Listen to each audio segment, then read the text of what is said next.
Hi, everybody. Welcome to English Digest. I'm Tom. Hi, I'm Stephanie. And we're going to travel today in our program. We are? I want to go somewhere, Tom. Theoretically, we're going to travel.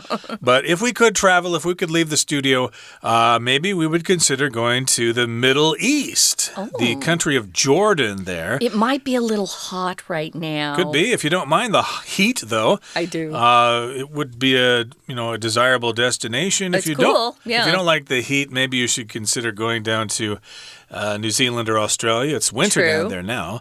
But it's summer up here in the Northern Hemisphere, and Jordan is in the Middle East, and a prime tourist attraction in Jordan is Petra. Maybe you've heard of this place. Well, I've seen the name of the city, and I've seen a couple of quick travel videos that just individuals post on YouTube. But it looks really cool. I do like ancient things. I just don't like to be in weather that's like 42 degrees Celsius. So perhaps I'll wait until it turns a little bit cooler. I'll wait for winter. Okay, so we're going to travel to Petra today, and we're describing it as the rose-red city of Jordan, and it's a great place to visit, although it is kind of suffering from over-tourism, which we'll get to later in this article, but let's talk about today's lesson, and we'll read through it first.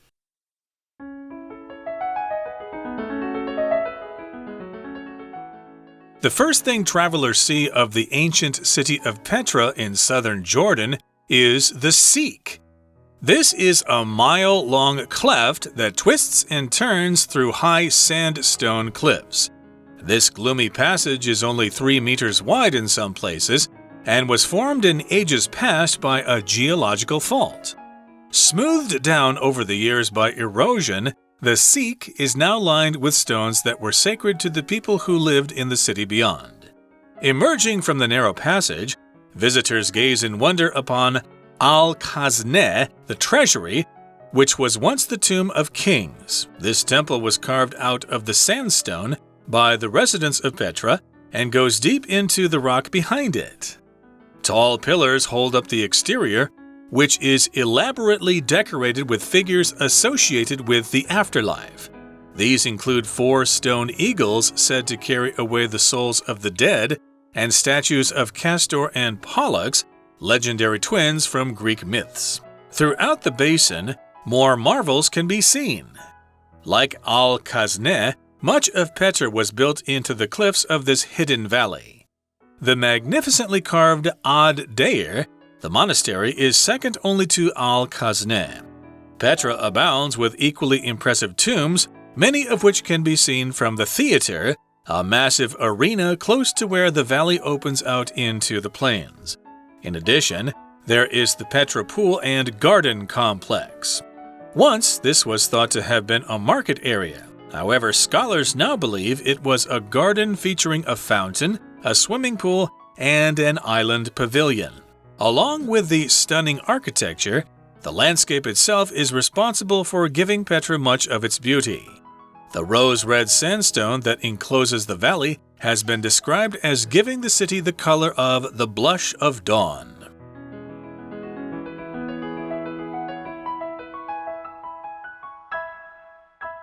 Okay, guys, we're going to spend the next couple of days in the Middle East. But we're going to be talking about Petra, and it's located in Jordan. Jordan is a country with about, I think they only have like 5.5 million people. Now, the title says it's the rose-red city of Jordan. I had an interesting conversation with a Taiwanese friend the other day, and I said, we seem to have more words for colors in English than you do in Chinese. And she said, it's true. But a lot of times you'll see us do things like this, rose red. So you know what shade of red it is. It looks like a rose. You'll hear us say sky blue. It's the blue you can see in the sky, or grass green. People will describe the green color as being grass green, or denim blue in blue jeans. That's the color that most people think of as navy blue. So here we are in the rose-red city of Jordan. Right. It's a color of red that looks like a rose, or it's the red that you see on a rose usually. So that's the color of this city. And if you're a traveler, the first thing travelers see of the ancient city of Petra in southern Jordan is the Seek. Okay, so if you're traveling there for the first time, the first thing that you will see is something called the Seek. Okay, it's not like the English S-E-E-K. We're pronouncing this as Seek. It's possible it's pronounced sick, but I don't want to say it that way because that means you're ill and you need to see the doctor and stuff like that. So we're going with the pronunciation Seek here. Yeah. And what is that? Well, this is a mile-long cleft that twists and turns through high sandstone cliffs. Okay, now sandstone, of course, is a type of rock. I believe it's a sedimentary rock, and it's quite common in the western part of the United States, and it's usually kind of a brown color, maybe kind of a rose-red color. It's really pretty. Now, this word cleft means something's been divided or split. So when I saw this, I thought, oh, it looks like a canyon, kind of, where they're going through this path that's quite narrow, really. And on both sides of the people are these really high rocks. So that's the cleft we're referring to. And it twists and turns. It's not straight. And as Tom said, it's made from sandstone. That's a type of rock. So it's a gloomy passage. If something's gloomy, it's kind of dark. On a gloomy day, we probably have some rain and lots of clouds and not a lot of sunshine. It's a gloomy passage. It's only 3 meters wide in some places.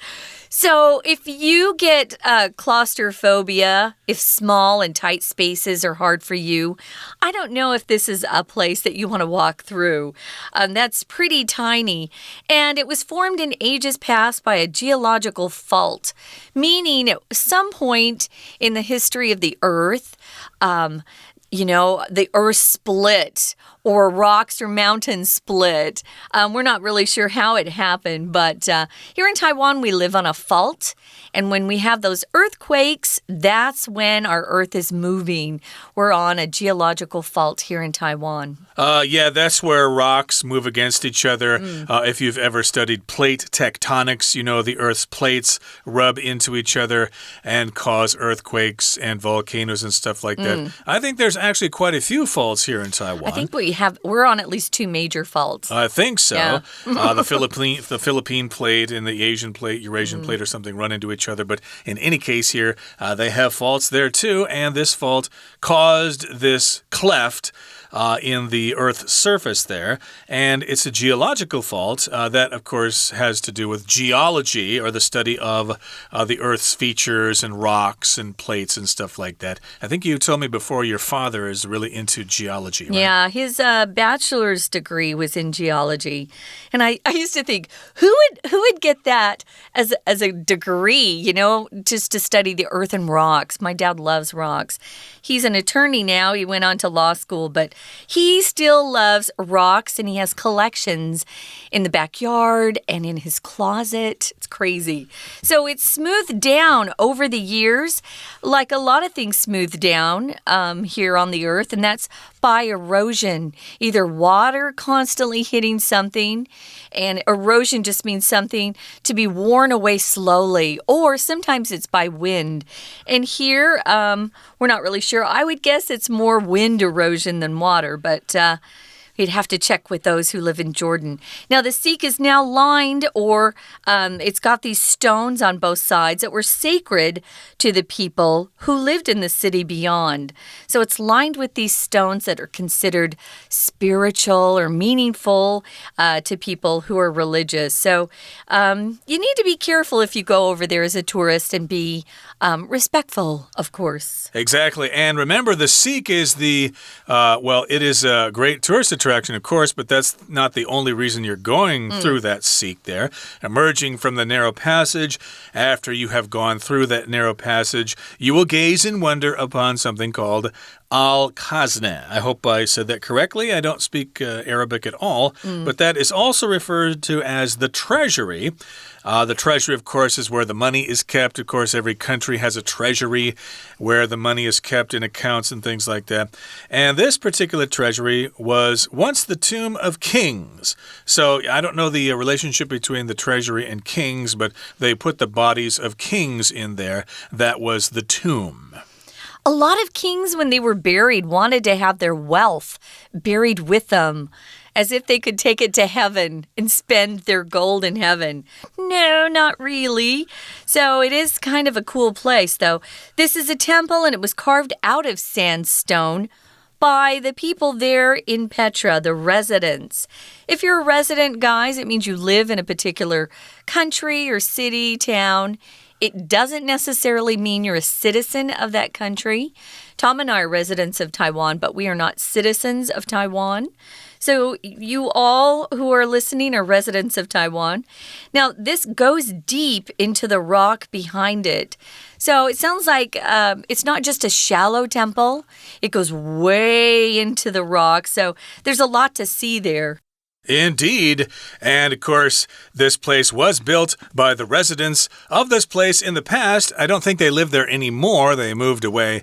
But of course, they are the people who built this complex. And of course, the temple was carved out of the sandstone. Sandstone, of course, is a soft kind of rock. It is. So it's pretty easy to carve, but still the carving there is pretty impressive. And then, of course, as we said, it's the tomb of kings. And the complex, I guess, goes way back inside the mountain behind it. And pillars hold up the exterior. That's the outside. A pillar is like a big pole or something. The exterior is the outside. The opposite of that is the interior.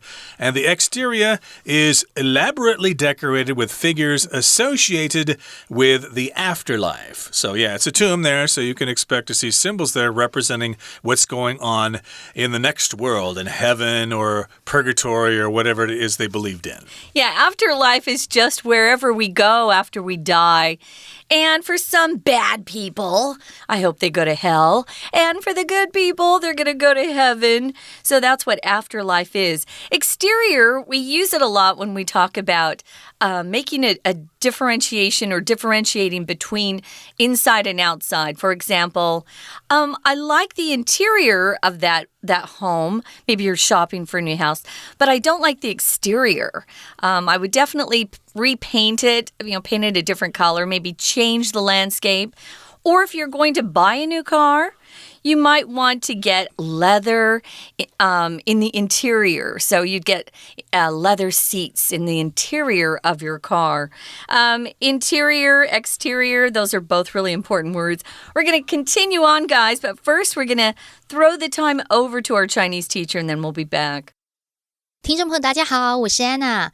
我们今天开始呢，连续2天要带大家到这个 Jordan 约旦的一个古城 Petra， 也就是佩托拉城。那么这个佩托拉城到底在哪里啊？其实它是在约旦的南部。如果你不知道的话呢，其实可以参与我们杂志的照片啦，或者是去 Google 它的图片，也可以看一下卫星图片哦，蛮特别的。那么在约旦南部的这个 Petra 这个古城啊，如果你走进去的话，其实游客大概先看到的就是一个峡谷，西克峡谷 The Sig。好，那么这个西克峡谷是什么样的峡谷呢？它是一个1英里长的一个裂缝，其实是一个 a mile long cleft。那么当然，既然是一个裂缝咯，所以它其实是蛮 gloomy 蛮幽暗的。那么这个通道呢，在有一些地方其实只有3公尺那么宽。那么因为在过去长时间因为地质的断层而形成，不过这西克峡谷因为经过多年的侵蚀被磨平了，所以现在沿路整个排满的是对于居住在远处城市人们来说呢，是很神圣的一些石头，也就是西克峡谷现在因为被这个侵蚀的关系啊，整路都是一些石头，那远道而来的人呢，都是觉得他们是非常神圣。最后一句话，我们在第一段第4句这边注意一下，它是一个分词构句哦。Smoothed 是 PP， 那么这个 PP 呢，分词就表示是一个被动，什么东西被磨平了呢？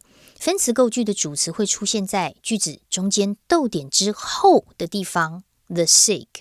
那么因为西克峡谷被磨平，所以现在都铺满着石头。注意又有关系子句咯，先行词是 stones， 关系子句从 that一直到句尾的地方。不过这个关系子句又包着一个小的关系子句，另外的先行词是 the people， 后面从 who 到句尾则是修饰哪里的人呢？也就是住在这个远处的城市的人。好，那么如果你从狭窄的这个通道走出来之后啊，那这些游客当然就会很惊奇的注视曾经是国王陵墓的这些宝库哦。这个宝库就是卡兹尼神殿Al-Khazneh。 这个卡兹尼神殿呢，是佩托拉的居民啊用砂岩雕刻而成的，而且还深入在岩石后面哦。那么它的样子是这样子，有高大的柱子支撑在外部，然后上面呢是与来世有关的一些人物，用来精心的装饰。接下来我们就跳一句咯，我们来看一下这段的第3句的地方，同样也有关系子句，先行词是外部 the exterior， 逗点之后汇取到结尾的地方可以左右括号起来，这是补充说明的关系子句，可是中间又夹了一个限定用法关系子句的简化，先行词是 figures， 人物，后面的 associated 到句尾的地方也是一个关系子句的简化，省略的是 that are。 We're going to take a quick break. Stay tuned. We'll be right back.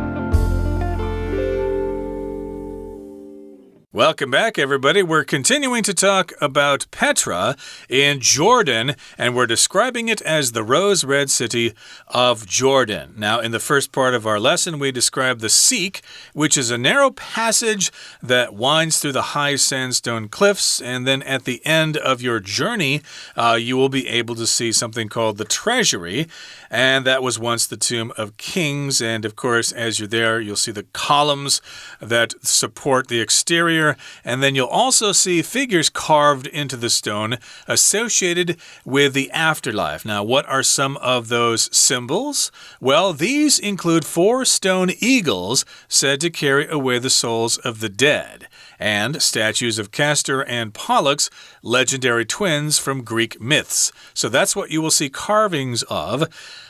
Stone eagles, 4 of them, and of course you need those eagles to carry your body to the afterworld, okay? So after you die, the eagles will take your soul to the afterworld.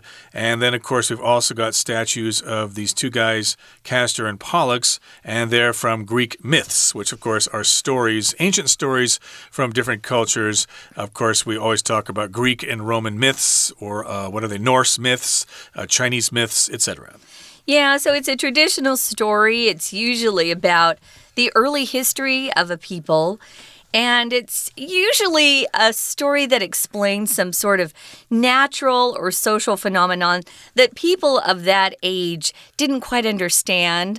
For example, the Romans felt like that sun that comes up every morning had to be pulled by chariots. And that was the only way the sun could rise into the sky, was there was a god who was controlling this chariot with horses, and he would you put his animals to work, and they'd help the sun go up in the morning and then go down at night. So those are myths. They're usually kind of fun to learn about. And if you take Greek and Roman mythology, you'll learn a lot more about these gods. So yeah, they've got these decorated figures, the eagles, as Tom said. Now, throughout the basin, some marvels can be seen. What's a basin? You'll often see this word when people are talking about a sink that you would buy perhaps for your bathroom. Oh, what a beautiful basin. It's kind of a classy word for sink. So it's just a kind of a wide, round opening. It could be an opening that had some water at some time, or it's just a piece of land that is flatter or deeper than the area around it. Phoenix, Arizona is in a basin, so it kind of goes down. And so when we have smog or dirty air coming in, it's really bad. The pollution just sits there. Taipei is the same, I believe. Taipei is in a basin. Oh. So, yeah, the air pollution can be quite bad here sometimes. Yeah. But in any case, this is a basin in Jordan. And in that basin, in all sorts of places, more marvels can be seen. A marvel, of course, is something that's really great. It's marvelous. It's fantastic. It's wonderful. Terrific. And you can see more things there that are amazing, such as Al-Khazna. And in addition to Al-Khazna, much of Petra was built into the cliffs of this hidden valley. Yeah, you've got these sandstone cliffs, and they're easy to carve into, so of course it makes sense that they would carve things into the cliffs of this hidden valley. Now, the magnificently carved Ad-Dair, the monastery, is second only to Al-Khazna. Okay, so this is something else that's carved into the stone. It's a monastery, which is a place where monks live. Okay, of course, Taiwan is full of monasteries in the mountains for Buddhist monks, and this is magnificently carved. It's not just carved, but it's really intricately carved. It's magnificently carved. It's got a lot of detail, and it's really a great marvel to look at. Yeah, and it's second only to Al-Khazna, which means it's like the second most popular attraction because it abounds with equally impressive tombs, places where these people are buried, many of which can be seen from the theater, and we'll explain what that is in a minute. If something abounds, guys, it exists in a large quantity or large numbers. There's a lot of it. Wow, tons. So there are tons of impressive tombs there. Now, they've got something they call the theater, which is their name for it. It's capitalized. It's a massive arena close to where the valley opens out into the plains. The plains are flat areas of land. So an arena could be a basketball arena that you go inside and you watch a basketball game from. It could be outside and have seats built outside that spectators or fans could sit and watch something that takes place. I know California had an outside arena for concerts. I went there to watch an orchestra play.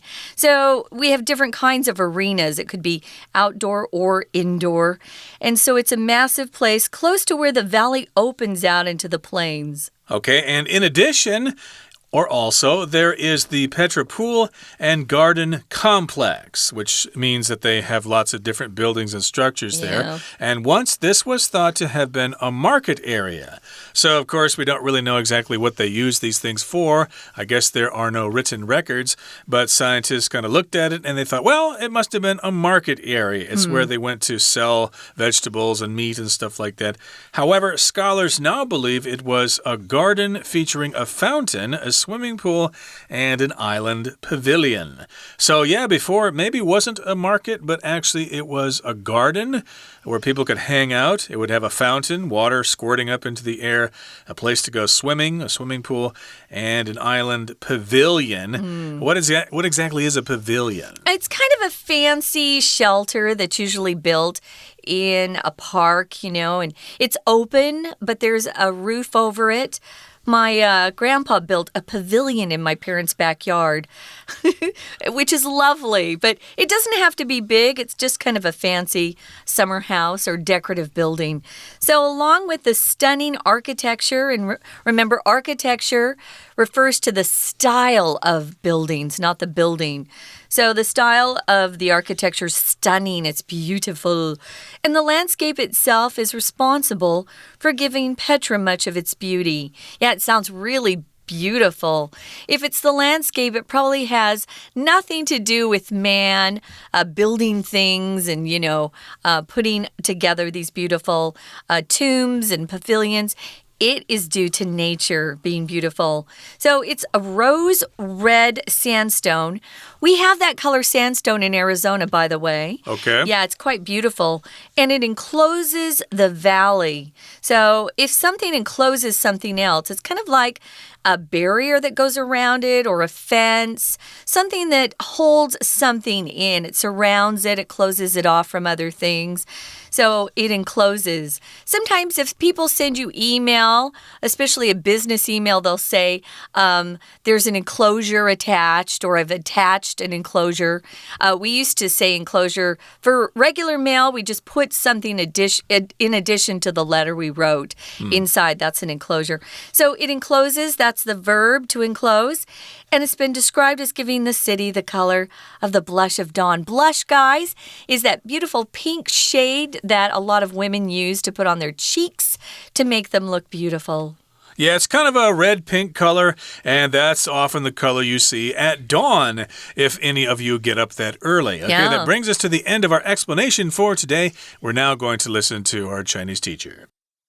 那么其中呢，包括据说能够带走死者灵魂的4个石鹰，还有希腊神话故事当中很传奇的双胞胎 Castor， 还有 Pollux 的这些雕像。好，那么接着呢，我们就来看一下整个 Petra 这个盆地当中啊，其实还有更多令人惊奇的事物，就如同卡兹尼神殿，其实 Petra 整个城啊，大部分都建立在这个很隐蔽的山谷的悬崖上。那么当然 Petra 也有大量令人很印象深刻的陵墓，其中有很多呢都可以从剧场看到。那么剧场则是一个靠近山谷通往平原一个大型的竞技场。我们来看一下第3段这个地方，要注意一下第4句。第4句有个关系子句哦，先行词是 equally impressive tombs， 同样很令人惊奇的这些同样很令人印象深刻的坟墓 tombs。逗点之后的 many of which 一直到最后面句尾的地方可以左右括号起来。那么先行词当然就是这个 equally impressive tombs， 冠带看到的是 which， 可是我们整个要把它看成一组 many of which， 其中的很多如何如何。好，那么接下来我们最后再看一下 Petra 呢，还有一些什么游泳池啊，还有这个花园复合的一个建筑物。那么这些是曾经有人认为它是一个市场啦，不过现在学者呢则是觉得它是以喷泉、游泳池、小岛凉亭为特色的一个花园。在这句话也就是第3段的最后一句当中，也有出现一个关系子句的简化，先行词是 a garden 花园，后面从 featuring 一直到句尾的地方可以左右括号，而 featuring 还原的话则是冠带 that 或 which 动词的 feature， 以什么什么为特色。当然最后我们来看到 Petra 本身除了惊叹的建筑物之外，还有风景本身也会带来很多的美感，所以环绕着山谷的玫瑰色的这种砂岩呢，被描述成为会让Petra 具有一种黎明红晕的色彩。在最后一段第4段第2句的地方也有个关系子句，我们要看一下哦。先行词是 The Red Rose Sandstone， 那么后面的关系子句从 That 一直到 The Valley 这个地方。以上是我们今天的内容，我是安娜，我们下期见哦。That is it for today, but Petra is a great place and there are other things to talk about regarding Petra, so we're going to continue to do so in our next program. Please join us then. From all of us here at English Digest, I'm Tom. I'm Stephanie. Goodbye. Bye.